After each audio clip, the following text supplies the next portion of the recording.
Aujourd'hui, je vais vous montrer le cas d'une jument de 12 ans qui est atteinte d'une arthrose assez marquée au boulet du postérieur gauche. Probablement, elle en a aussi sur d'autres articulations. Ça va permettre d'illustrer l'impact de l'arthrose sur la locomotion et comment l'ostéo, alors qu'elle peut pas réduire l'arthrose, peut aider quand même cette locomotion. Il faut savoir que là, j'aurais manipulé que le bassin en fait entre les deux vidéos que je vais vous montrer. C'est intéressant parce que là, ce qu'on va voir, c'est que le blocage est surtout visible au niveau de l'épaule. Croire du coup que le problème vient du garrot, de la selle, de l'épaule, alors que c'est le boulet qui est problématique, que ça vient du postérieur. Alors regardez bien, de dos, on a un postérieur gauche qui se pose très raide, sans amorti.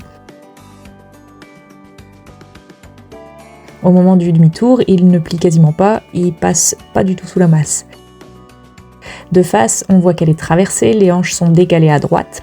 Le postérieur gauche pousse, mais n'engage pas, et donc il laisse tout le travail au postérieur droit, il traîne un peu en arrière. La conséquence, donc on voit que le poids retombe sur l'antérieur droit, il se pose comme un pivot.